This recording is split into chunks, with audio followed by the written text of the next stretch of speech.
Hello students, आज की इस वीडियो के अंदर हम पाचन तंत्र की क्रियाविधि का अध्ययन करेंगे कि पाचन तंत्र क्या होता है। ठीक है, तो देखिए सबसे पहले हम स्टार्ट करते हैं पाचन तंत्र। पाचन तंत्र का मतलब होता है कि पाचन की क्रिया में भाग लेने वाले सभी अंग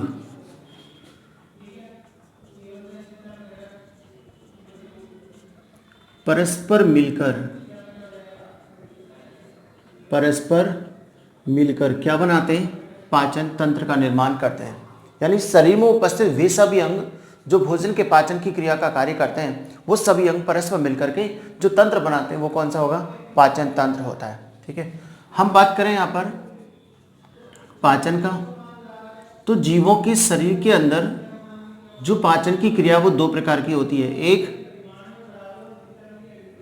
अंतःकोशिकीय पाचन,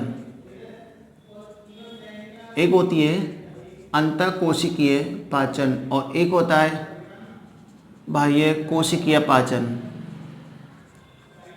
जीवों के शरीर के अंदर जो पाचन की क्रिया है वो प्राय दो प्रकार की होती है। एक अंतःकोशिकीय पाचन और दूसरा बहिर्कोशिकीय पाचन। अंतःकोशिकीय पाचन का मतलब होता है कि वे जीव जिनके अंदर आहार नाल एब्सेंट होती है। इसका मतलब आहार नाल किन के अंदर एब्सेंट होगी? एक कोशिकीय जीवों में। किन के अंदर? एक कोशिकीय जीवों के शरीर में। इनमें भोजन का जो पाचन है, क्योंकि आहार नाल एब्सेंट होती है, अतः भोजन के पाचन की जो क्रिया है एक ही कोशिका के अंदर होती है जिसके द्वारा वो बने होते हैं। तो एक कोश के जीवों में जब भोजन के पाचन की क्रिया कोशिका के अंदर संपन्न होती है तो वो कहलाता है अंतःकोशिकीय पाचन। जबकि बहिर्कोशिकीय पाचन या बाह्य कोशिकीय पाचन का मतलब होता है कि वे जीव जिनके अंदर जो कि बहुकोशिकीय होते हैं, इनके अंदर अंग तंत्र प्रकार का शारीरिक संगठन होता है। अतः इनके अंदर भोजन के पाचन की जो क्रिया है वो आहार नाल में संपन्न होती है। तो जब भोजन के पाचन की क्रिया कोशिका से बाहर किसी आहार नाल में संपन्न होती है तो उस पाचन को अपन क्या कहते हैं? बहिर्कोशिकीय पाचन या बाह्य कोशिकीय पाचन कहते हैं। ये बात समझ में आई? अब आप ये देखिए, पाचन की जो क्रिया है, पाचन की क्रिया, इस क्रिया में जितने भी अंग भाग लेते हैं उनको हम बोलते हैं पाचक अंग। क्या बोलते हैं इनको? पाचक अंग के नाम से जानते हैं। पाचक में कई प्रकार के हैं, जैसे कि मुख गुहा, जैसे कि ग्रसनी, जैसे कि आमाशय, आमाशय के अलावा छोटी आंत, इसके अलावा बड़ी आंत। ठीक है, ये सारे के सारे पाचक अंग आपस में मिलकर के एक ही कार्य करते हैं और वो होता है पाचन क्रिया। कौन सी क्रिया होती है? पाचन क्रिया। तो पाचन क्रिया का कार्य करने वाले ये सभी अंग मिलकर के क्या बनाते हैं? पाचन तंत्र का निर्माण करते हैं। किसका निर्माण करते हैं? पाचन तंत्र का निर्माण करते हैं। यानी कि शरीर के अंदर वे सभी अंग जो भोजन के पाचन का कार्य करते हैं वो पाचक अंग कहलाते हैं, और पाचक अंग मिलकर के जिस तंत्र का निर्माण करते हैं वो क्या कहलाएगा? पाचन तंत्र कहलाता है। ठीक है, अब आप देखिए यहां पर पाचन का जो तंत्र है, इस पाचन तंत्र का निर्माण दो घटकों के द्वारा होता है। एक आहार नाल और दूसरा है पाचक ग्रंथियां। पाचक ग्रंथियां और आहार नाल परस्पर मिलकर क्या बनाते हैं? पाचन तंत्र का निर्माण करते हैं। पाचन की जो ग्रंथियां होती हैं, ये सभी ग्रंथियां बहिर्स्रावी प्रकार की होती हैं। कौन सी होती है? बहिर्स्रावी। और बहिर्स्रावी ग्रंथियों के द्वारा हमेशा पाचक रसों का स्रावन होता है। पाचक रस या जिसको हम बोलते हैं पाचक एंजाइम, हमेशा पाचक रसों का ही स्रावन होता है। और ये जो बहिस्रावी ग्रंथियां हैं, पाचक ग्रंथियां, वो आहारनाल के अंदर 3 प्रकार की होती हैं। एक लार ग्रंथि, दूसरी यकृत ग्रंथि और थर्ड है अग्नाशय ग्रंथि। पाचन की जो ग्रंथियां हैं वो 3 प्रकार की होती हैं, लार ग्रंथि, यकृत ग्रंथि और अग्नाशय ग्रंथि। लार ग्रंथि होती है मुख गुहा के अंदर, ये मुख गुहा में उपस्थित होती है, जो कि क्षारीय माध्यम या ये कह सकते हैं इसके द्वारा टॉयलिन नामक एमाइलेज प्रकृति का एंजाइम स्रावित होता है, जो मुख गुहा में स्टार्च के पाचन में सहायता करेगा। यकृत ग्रंथि ये शरीर की सबसे बड़ी बहिस्रावी ग्रंथि होती है, ठीक है, जिसका आकार डार्क ब्राउन कलर का होता है। ये भोजन के पाचन का कार्य नहीं करता, बल्कि भोजन के पाचन के माध्यम को बदलता है। साथ में ये उत्सर्जी अंग के रूप में कार्य करता है, जैसे अपन अभी पढ़ेंगे। अग्नाशय ग्रंथि जो कि ग्रहणी की दोनों भुजाओं के मध्य उपस्थित होती है, ये एक प्रकार की मिक्स्ड ग्लैंड है, मतलब ये मिश्रित ग्रंथि है, जिसका 99% भाग एक्सोक्राइन और 1% भाग एंडोक्राइन होता है,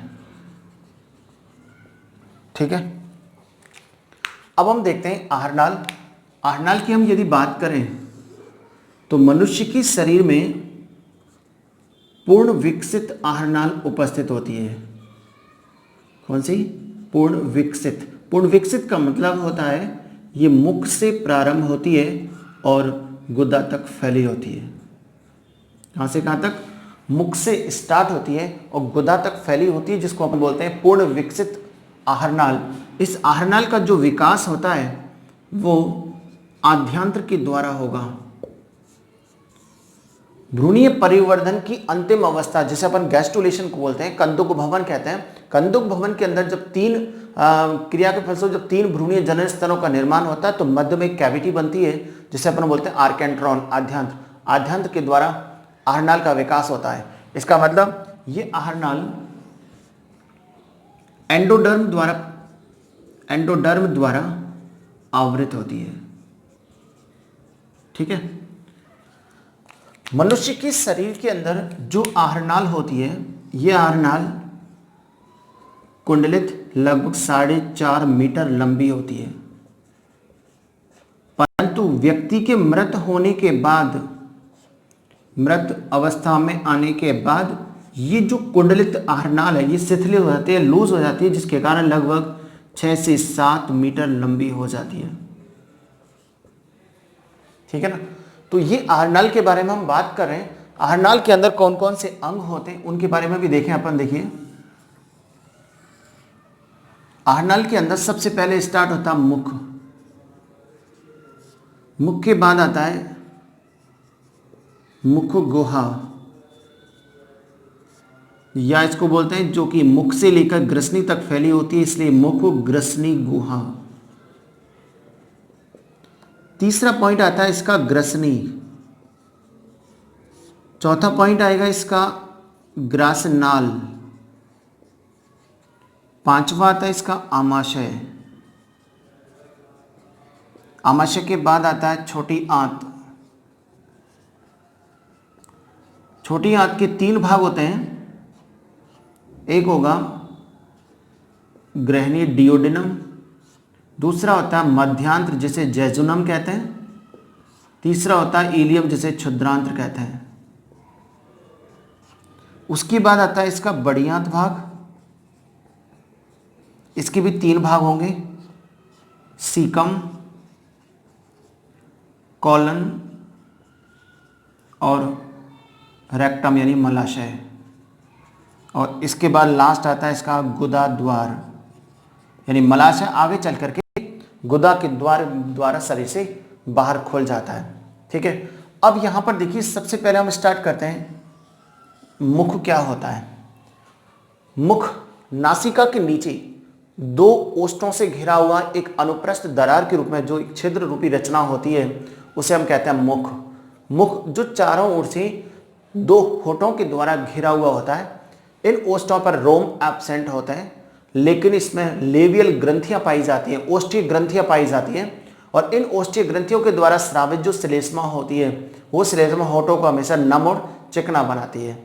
ठीक है, होठों का मुख्य कार्य भोजन को पकड़कर मुख गुहा में अंदर की ओर लेना होता है। इसके बाद आता मुख गुहा। मुख गुहा जो मुख आगे चल करके ग्रसनी तक फैली हुई एक कैविटी में गुहा में खुलता है, जैसे अपन बोलते हैं मुख ग्रसनी गुहा। और मुख ग्रसनी गुहा की जो छत वाला हिस्सा होगा वो बनाता है तालु।